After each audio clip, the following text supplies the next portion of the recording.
Primeira carta de Pedro, capítulo 1, vamos ler do versículo 17 ao versículo 21. Passamos alguns dias expondo alguns versículos isolados aqui dessa carta, porque há muita riqueza nas palavras de Pedro, meus irmãos, e há muita teologia aqui nas palavras do apóstolo Pedro, que nós precisamos explicar e aproveitá-las também para o nosso próprio crescimento espiritual, o nosso conhecimento das verdades de Deus e o nosso crescimento espiritual com essas verdades do Senhor. Nessa manhã nós vamos para uma porção maior das Escrituras, mas nos domingos subsequentes eu vou voltar a esse texto e tratar também de algumas partes isoladas dessa sequência que vamos começar hoje. E nessa sequência, o apóstolo Pedro, ele vai apontar o grande valor do sacrifício do nosso Senhor Jesus Cristo em nosso favor. A preciosidade, para usar as palavras do apóstolo Pedro, que é o sangue do nosso Senhor, a vida do nosso Senhor Jesus Cristo e sua morte na cruz do Calvário em favor do seu povo. Então vamos abrir em 1 Pedro, capítulo 1, versículos 17 ao 21, qual diz assim: Ora, se invocais como Pai aquele que sem acepção de pessoas julga segundo as obras de cada um, portai-vos com temor durante o tempo da vossa peregrinação, sabendo que não foi mediante coisas corruptíveis, como prata ou ouro, que fostes resgatados do vosso fútil procedimento que vossos pais vos legaram, mas pelo precioso sangue, como de cordeiro sem defeito e sem mácula, o sangue de Cristo, conhecido com efeito antes da fundação do mundo, porém manifestado no fim dos tempos por amor de vós, que por meio dele tendes fé em Deus, o qual o ressuscitou dentre os mortos e lhes deu glória, de sorte que a vossa fé e esperança estejam em Deus. Amém. Vamos orar. Senhor nosso Deus, Todo-Poderoso, Senhor de toda bondade, de todo amor, de toda misericórdia, nos achegamos na Tua presença santíssima, Senhor, nesta manhã, para Te adorar, para reconhecer o Senhor, Sua grandeza, Sua beleza, Sua bondade, Sua misericórdia, Sua glória, todo o amor que o Senhor tem para conosco, os Teus servos e filhos. Somos gratos por nos trazer essa manhã à Tua casa, Senhor Deus, para juntos, como um só corpo, ouvirmos a voz do Senhor, meditarmos naquilo que o Senhor tem para nos falar por meio do Espírito e pela Escritura Sagrada. E suplicarmos, Senhor Deus, que nos ensine, o Senhor mesmo, a Sua palavra. Que o Senhor abra o nosso coração e entendimento para reconhecer a beleza de Cristo Jesus, o valor e a dignidade do nosso Salvador, Jesus Cristo. Poderoso Deus, que essa manhã seja uma manhã de grande alegria para todos nós. Que toda a glória do Evangelho do Salvador Jesus esteja patente diante dos nossos olhos, para a glória do Teu nome, para o louvor da Tua grande majestade, Senhor. Assim suplicamos no nome maravilhoso do nosso Salvador Jesus. Amém.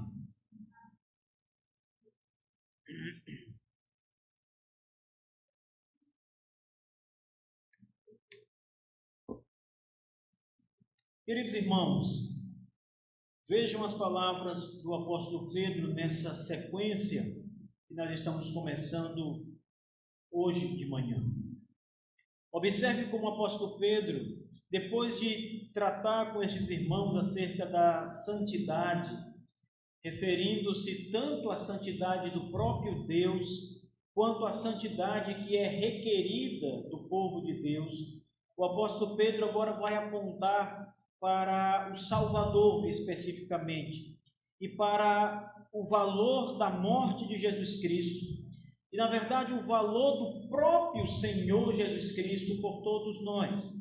A partir do verso 18, mais especialmente, o apóstolo Pedro começa a apresentar essas questões e eu gostaria de tratar com vocês essa noite, essa manhã, nos pormenores que o apóstolo Pedro vai falar aqui ao longo desses versículos, tratando rapidamente de algumas colocações que o apóstolo Pedro faz aqui e como elas são importantes para o nosso crescimento e entendimento acerca de Jesus e da salvação, e depois, em momentos futuros, nos domingos seguintes, falar mais demoradamente sobre cada um dos pontos que o apóstolo Pedro aborda nesta sequência, que começa aqui no verso 17 e vai até o verso 21, como nós acabamos de ler, especialmente a partir do verso 18. Pedro, ele começa lembrando aqueles irmãos perseguidos, aqueles irmãos que estavam foragidos da sua própria terra natal, estavam dispersos em outras partes. O apóstolo Pedro começa lembrando a esses irmãos que eles estavam presos, cativos por Satanás e que foram resgatados daquela prisão pelo sangue do nosso Senhor Jesus Cristo. Observe os versos 18 e 19 rapidamente. Pedro diz: sabendo que não foi mediante coisas corruptíveis como prata e ouro que fostes resgatados. Note que ele fala de um resgate. Pedro vai mostrar àqueles irmãos que eles estavam presos, cativos e precisaram ser resgatados pelo Senhor. Não fostes mediante coisas corruptíveis como prata ou ouro que fostes resgatados do vosso fútil procedimento que vossos pais vos legaram, mas, veja, pelo precioso sangue, como de cordeiro sem defeito e sem mácula, o sangue de Cristo. A primeira verdade que o apóstolo Pedro apresenta, e a verdade fundamental desta passagem, é essa colocação apostólica da condição do homem, do cristão, antes de ser cristão, a condição do eleito antes de ser chamado pelo Espírito Santo. E essa é uma condição de prisão. Eles estavam presos, eles haviam sido cativos, e agora faz-se necessário, segundo o apóstolo Pedro, que um resgate tenha sido pago para que eles pudessem ser livres. Esse resgate, irmãos, Pedro diz, não foi um resgate com um preço qualquer, ou com um preço comum, com uma moeda comum. O preço que foi pago por esse resgate foi o preço da vida de Jesus Cristo. Foi o próprio sangue do Senhor, como diz o apóstolo Pedro. Verso 19, ele diz: não fostes resgatados do vosso fútil procedimento que vossos pais vos legaram com prata ou ouro. Verso 19, ele diz: mas pelo precioso sangue, pela morte de Jesus, pela vida de Jesus Cristo entregue na cruz do Calvário. Esse foi o preço do resgate que foi pago para nos libertar do cativeiro de Satanás. Quais são as coisas mais valiosas desse mundo? Quais são os grandes tesouros desse mundo? O que as pessoas mais valorizam em nosso tempo? Os bens materiais. Todas as pessoas trabalham para produzir bens materiais. Em outras palavras, para produzir riqueza. Seja ela muita riqueza, seja ela uma riqueza menor, mas todos trabalham visando produzir riqueza. E as coisas mais caras, materialmente falando, especialmente no contexto do primeiro século, eram os metais preciosos, o ouro, especialmente, o metal nobre, o mais valioso, o mais caro, as moedas, as mais valiosas moedas eram moedas de ouro, as joias eram feitas de ouro, pedras preciosas também, mas ouro, prata. Então, os metais, como o ouro e a prata, eram aquilo que simbolizavam as riquezas nos dias apostólicos. Muito antes de Pedro também, em todo o Antigo Testamento, nós somos lembrados, por exemplo, do ouro puro que havia na cidade de Ofir, e era uma espécie de ouro muito puro, muito valioso. Então, os metais sempre foram aquilo que mais atraía e que mais representava a riqueza. Não havia papel moeda como hoje. Não havia as notas, as cédulas como nós temos hoje. Não havia conta bancária nos dias de Pedro. Para que alguém fosse uma pessoa rica e tivesse bens materiais, isso precisava ser visto principalmente por meio dos metais. Do ouro, da prata, bronze em menor valor e pedras preciosas. Isto era a riqueza daqueles dias.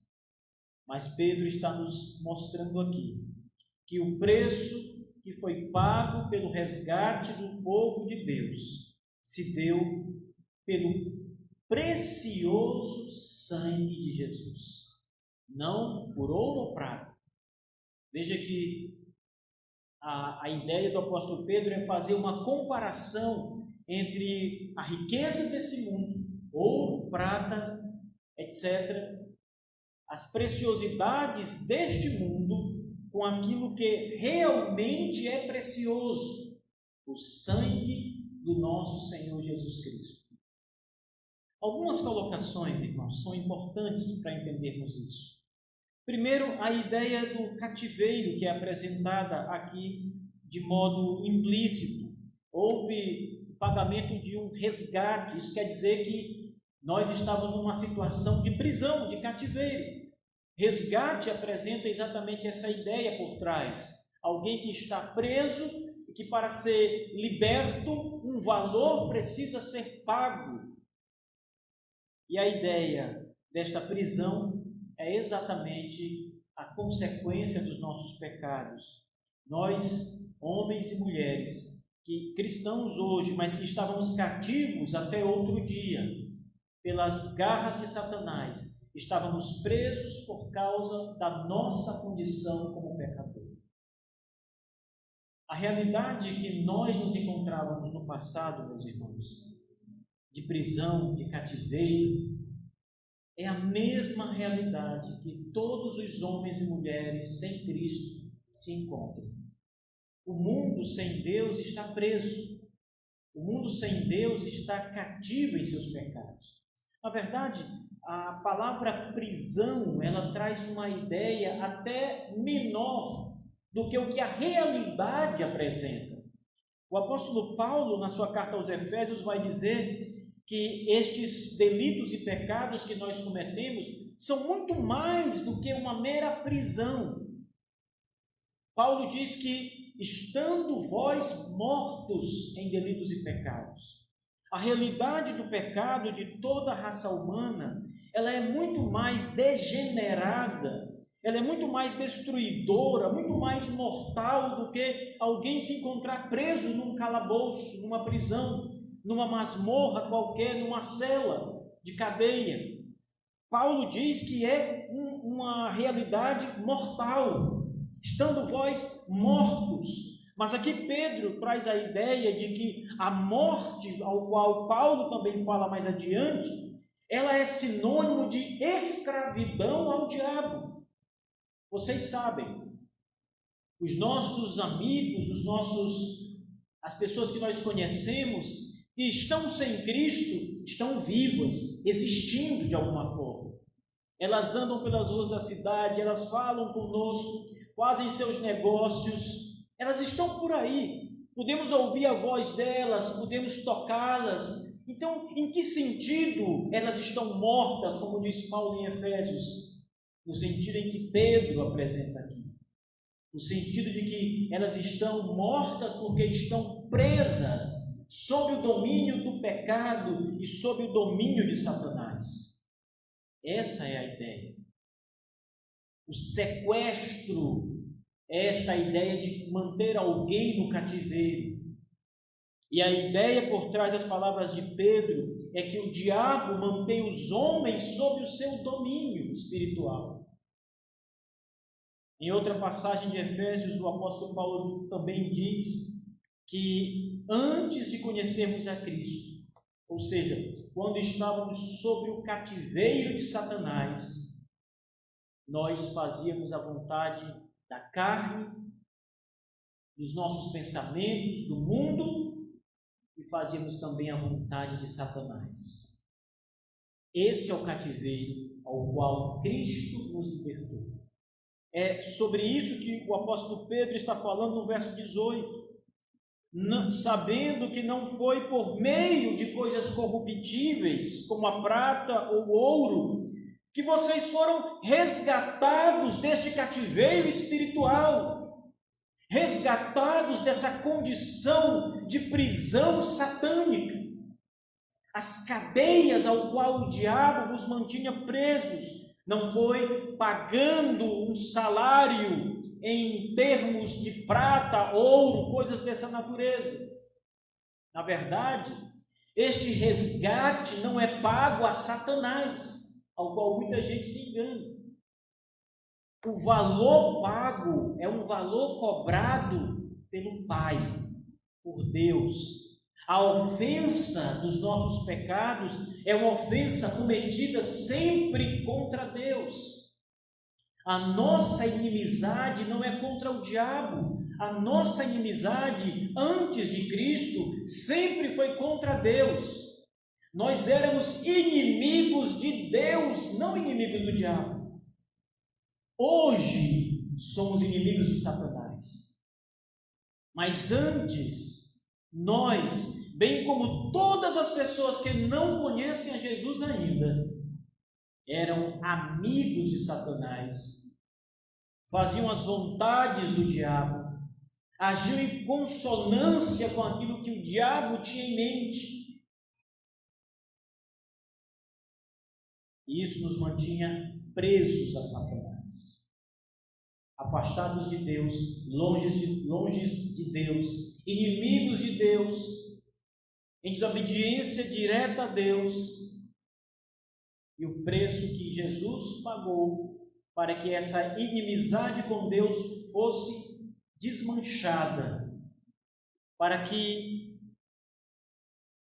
a libertação do cativeiro satânico pudesse ser possível, foi entregando a própria vida dele em nosso favor. Ele morreu por nós. O preço cobrado pelo Pai não foi ouro ou prata. Nada nesse mundo, irmãos, nenhuma riqueza desse mundo poderia pagar o preço da nossa dívida. Dinheiro, riquezas, influências, seja o que for, qualquer valor atribuído neste mundo, aquilo que o mundo considera caro, autoridade, prestígio, fama, ou mesmo riquezas materiais, todas estas coisas são simplesmente inúteis em relação a serem suficientes para nos libertar do cativeiro do diabo, para pagar o preço do resgate necessário. Essas coisas que o mundo tem e que o mundo oferece não são suficientes. Sabendo que não foi por meio de coisas corruptíveis, todas as coisas deste mundo, elas são corruptíveis. Ouro e prata, metais preciosos, são corruptíveis, não porque enferrujam. Todos sabem que o ouro ele não enferruja. Você pode tomar a sua aliança de casamento, irmão Teixeira aí que tem 30 anos de casado, e olhar para a sua aliança, ela não enferruja, se for ouro. Se ela enferrujar é porque não é ouro. é ouro de tolo, um falso ouro, qualquer outro metal, mas o ouro não enferruja. Porém, Pedro está dizendo que esse metal que não enferruja, ele é corruptível, porque toda matéria, tudo que foi criado é corruptível, se degenera, sofre influências corruptíveis na sua matéria, no seu ser, tudo. A única coisa que não se corrompe, irmãos, que dura para sempre, é o próprio Deus. É o sacrifício do nosso Senhor Jesus Cristo. Tudo mais sofre com a degeneração e a corrupção. Todas as outras coisas são corruptíveis. Ele dá o exemplo da prata e do ouro para mostrar que estas coisas também são corruptíveis, apesar de preciosas, apesar de atribuirmos a ela grande valor. Ainda assim, são coisas corruptíveis. Jesus Cristo, noutra passagem no Evangelho de Mateus, vai dizer que não precisamos nos preocupar com os tesouros desse mundo. Aí ele vai citar então os metais preciosos também, e vai lembrar que a traça e a ferrugem corroem, trazendo mais uma vez a ideia de corrupção por trás das riquezas desse mundo, desse século. Nós atribuímos às vezes muito valor, irmãos, às coisas desse mundo, como se fossem as coisas mais importantes, as coisas realmente valiosas.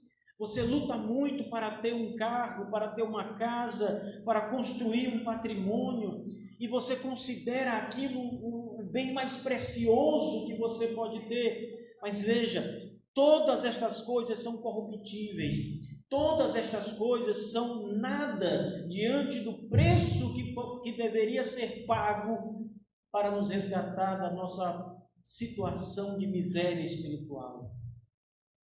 Todos os seus bens são inúteis para pagar o preço do seu pecado. Pedro diz, foi pelo precioso sangue. Este é precioso. O sangue do nosso Redentor, irmãos. A palavra sangue ali traz a ideia de vida. Não é apenas o sangue em si, mas a vida de Jesus. A ideia é que Jesus pagou o preço do nosso resgate com a sua própria vida, derramando o seu sangue, ou seja, morrendo em lugar do seu povo. Este foi o resgate exigido pelo Pai, não pelo diabo, mas pelo Pai, como preço do nosso pecado. Nenhum outro sangue seria suficiente. Nenhum outro sangue é precioso, irmãos, como o sangue de Cristo. Pedro ele fala com pessoas que conhecem a realidade do Antigo Testamento. Conheciam muito bem a tradição judaica e conheciam muito bem o culto judaico. Sabiam que no culto judaico um carneiro era sacrificado em favor dos pecados do povo constantemente. Um cordeiro era levado até o sumo sacerdote no dia da expiação, que acontecia uma vez no ano.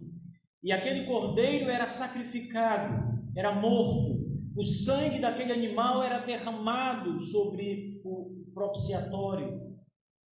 E aquele ato simbólico, aquele ato litúrgico, representava a expiação dos pecados do povo por meio do sangue daquele animal que foi sacrificado. Mas aqui o apóstolo Pedro está dizendo que o sangue de Jesus, o precioso sangue de Jesus, como o sangue de um cordeiro sem defeito, ou seja, sendo a realidade que era representada pelo animal que era morto no Antigo Testamento, o cordeiro sem defeito, é o meio, o único meio que satisfaz a Deus mediante os nossos pecados. É o único preço aceitável, é o único preço que pode ser pago para que eu e você e todos os que creem em Cristo estejam limpos dos seus pecados para sempre. O sangue de Jesus. Veja, aquele animal morto no Antigo Testamento, ele apenas prefigurava. Nenhum cordeiro, nenhum animal, o sangue seria suficiente para limpar os nossos pecados. Não era o sangue do animal, não era a vida do animal, embora fosse ele sem defeito, sem mácula, perfeito. Aqui os animais eram selecionados para serem levados ao sacrifício do culto a Deus. Não poderiam ser animais aleijados, não poderiam ser animais doentes. Eles deveriam ser sem defeito e sem mácula, sem qualquer defeito, sem qualquer mancha. Então eles selecionavam os melhores animais para esse sacrifício a Deus. Ainda assim, é preciso entender que estes animais em si, o sangue ou a vida desses animais, não tiravam os pecados do povo. Era o simbolismo que eles representavam que era o mais importante.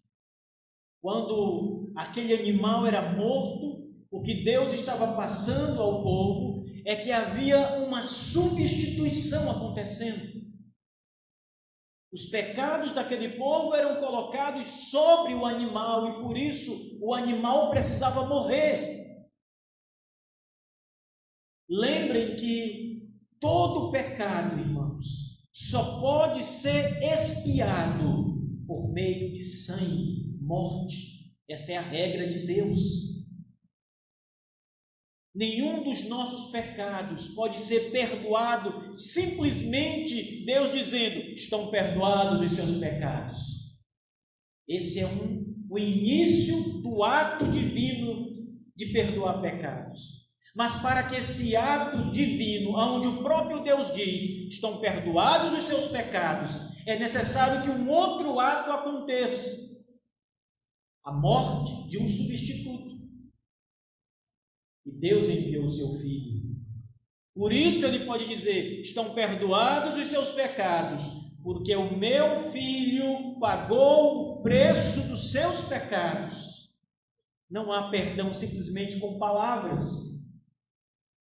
Se fosse assim, Deus não mandaria o seu Filho morrer na cruz.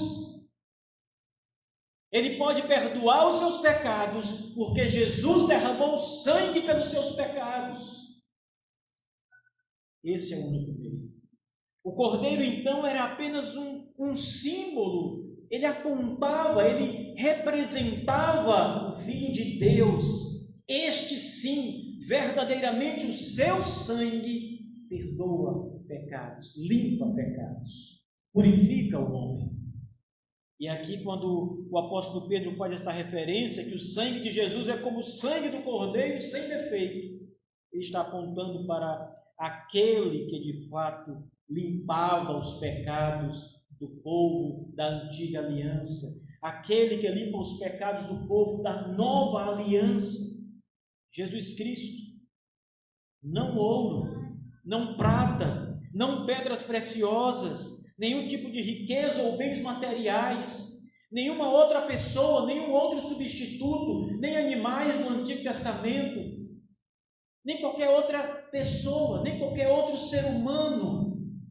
Você talvez conheça pessoas que você considere muito boas, pessoas que você considere cristãs exemplares, homens e mulheres praticamente, na sua concepção, perfeitos, que fazem sacrifícios, que vivem para Deus, vivem para ajudar o próximo. Pessoas que você pode dizer assim: esta pessoa é impecável, eu não consigo encontrar nessa pessoa um defeito sequer. Ela ora com sinceridade, ela lê as Escrituras, ela pratica o bem, ela ajuda as pessoas, ela se entrega às pessoas. No catolicismo romano, irmãos, havia muitos homens dessa estirpe, homens que entregaram todos os seus bens para os pobres, deram tudo o que possuíam e viveram na pobreza para dar o que tinham às pessoas necessitadas. Mas tudo isso é nada como preço para a nossa salvação. Tudo isso é nada. Nenhum outro sangue poderia ser colocado no lugar do sangue de Jesus.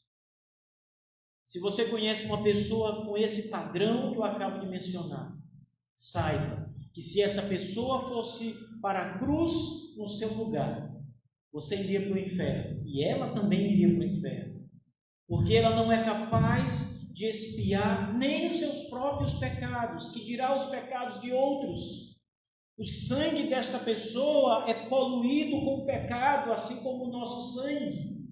Esta pessoa, apesar de ser uma pessoa dedicada ao Evangelho, ainda carrega pecados, ainda tem uma natureza caída, pecaminosa, que a impossibilita de ser um sacrifício perfeito a Deus. Só o precioso sangue de Cristo, irmãos. Nada além do precioso sangue do Senhor é suficiente.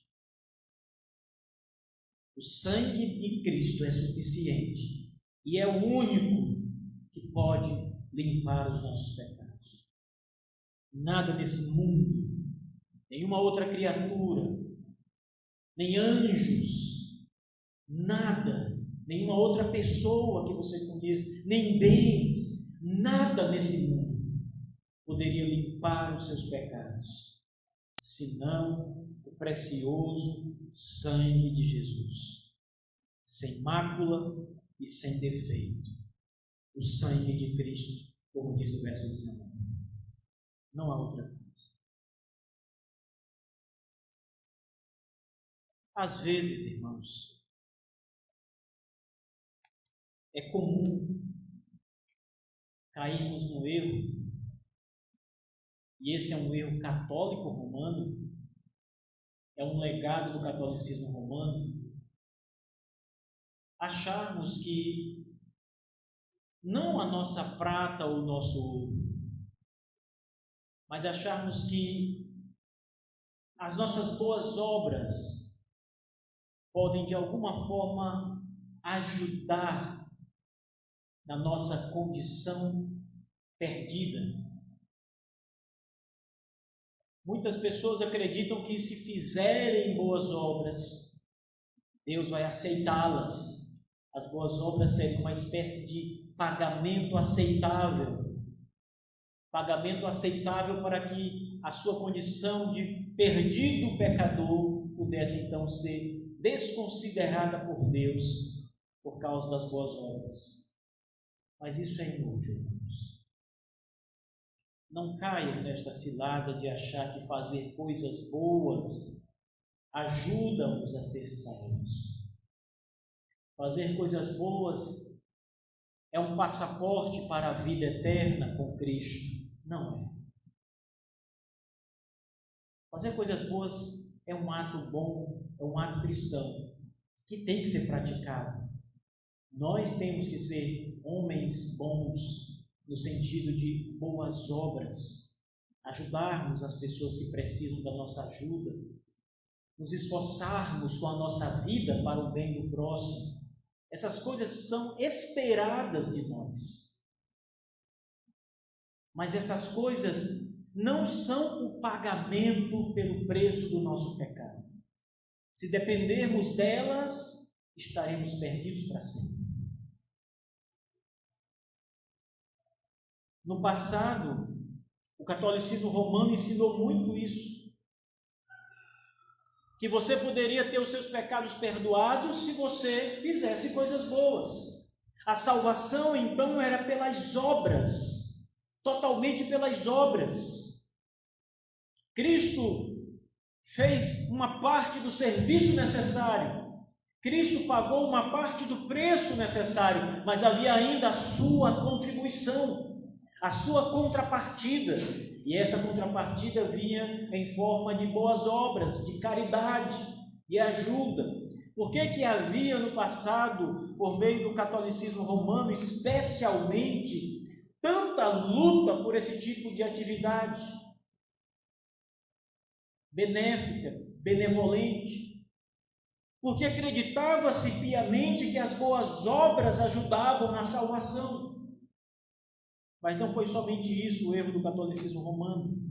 Eles também acreditavam que as moedas, os metais preciosos, o ouro, a prata, o dinheiro, seria um meio de ajudar a tirar as pessoas que já morreram do lugar onde elas estavam presas, o qual o catolicismo romano denominava de purgatório.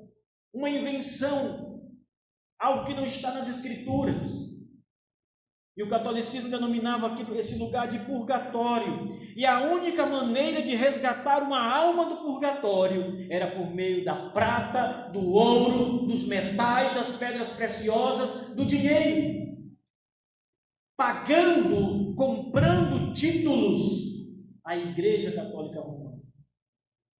Muitos homens fizeram isso no passado. Isto são as chamadas indulgências, ao qual o monge Lutero se levantou contra, porque isso não está na Bíblia.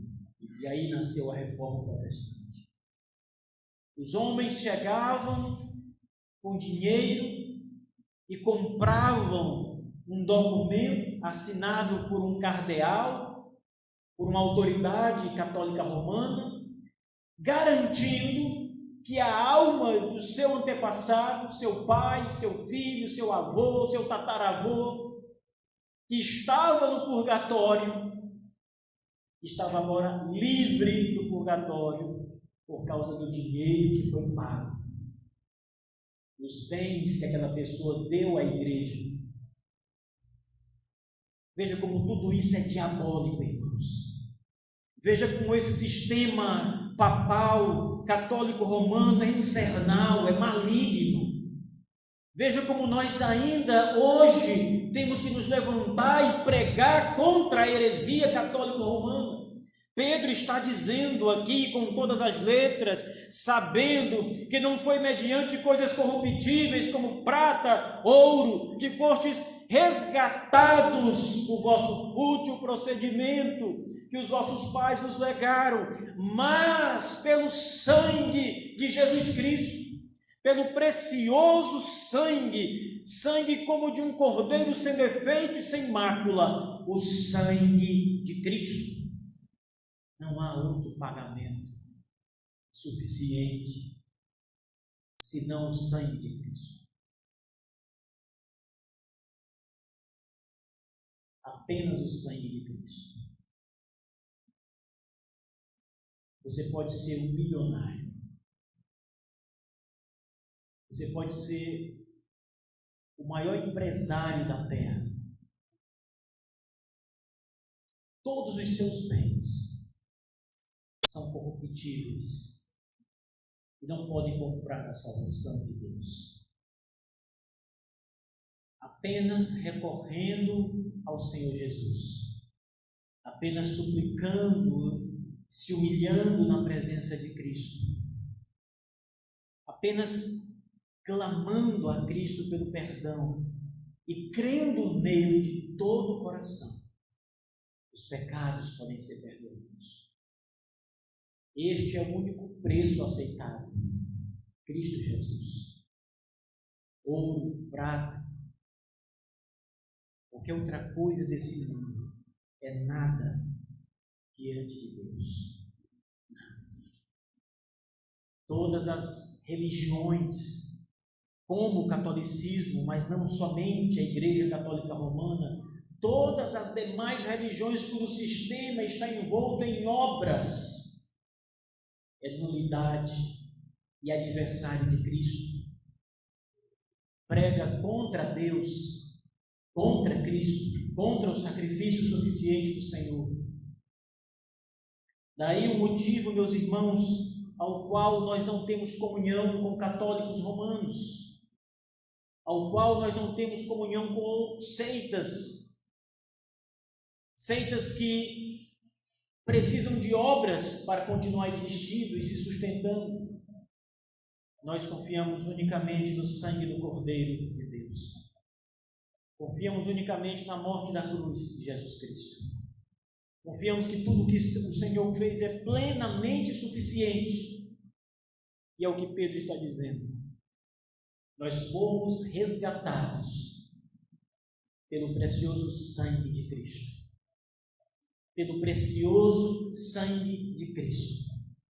Exclua qualquer outra ideia além da que está sendo dita na revelação de Deus. Exclua as obras, exclua o catolicismo romano, exclua o arminianismo, que diz Deus faz uma parte e você faz outra. Exclua todos esses sistemas, porque eles são humanos, são invenções de homens, irmãos, são criados pelo homem.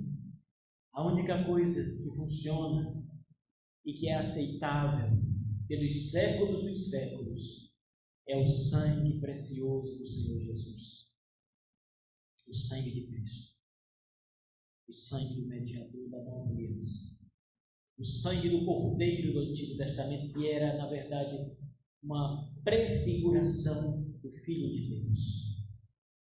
Quando Abraão estava para sacrificar o seu filho Isaque, em cima das pedras do altar que ele construiu, quando ele estava com o cutelo levantado para o alto, e estava mesmo para descê-lo sobre seu filho, no momento último, o último segundo, Deus brada dos céus: não, Abraão, pare, não mate seu filho.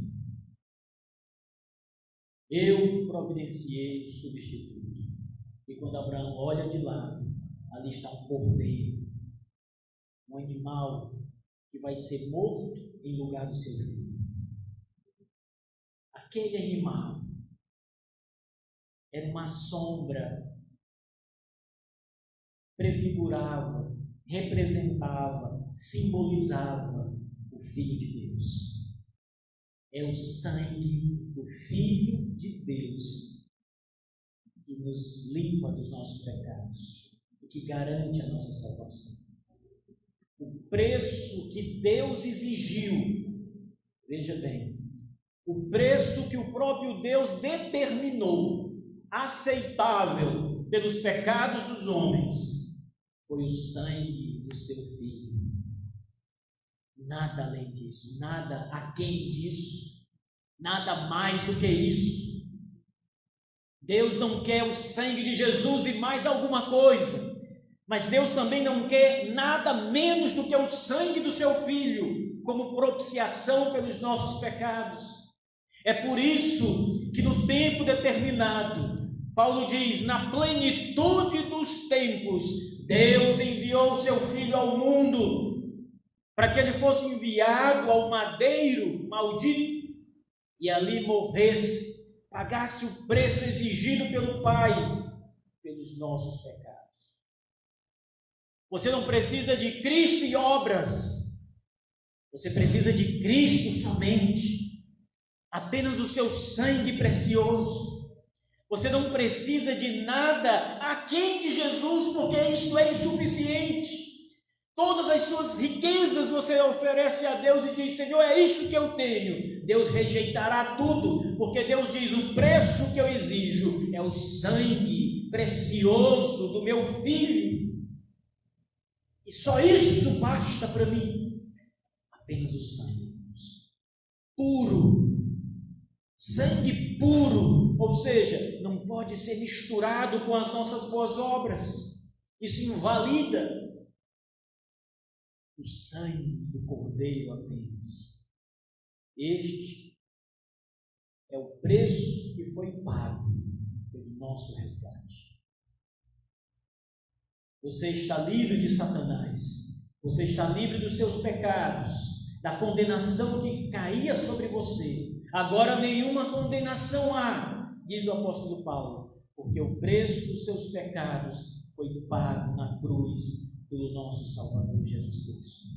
Isso é suficiente. Agora, pois, nenhuma condenação há para os que estão em Cristo Jesus. Nenhuma condenação. Cristo pagou o preço inteiro, completo. A nota promissória da nossa dívida, diz a Escritura, foi pregada no madeiro. Cristo tomou a nossa dívida e cravou no madeiro. Está pago, totalmente pago. Esse é o preço de Deus. O único preço aceitável. Não esqueça. O único preço aceitável. Nada a mais, nada menos do que o sangue de Cristo. Apenas o sangue do Senhor Jesus Cristo. Creia em Jesus Cristo, no seu sacrifício, na sua obra maravilhosa no Calvário. Creia. Esse é o único preço. Esqueça as boas obras, esqueça tudo mais. Creia apenas. Crê somente, como diz a Escritura. Crê somente.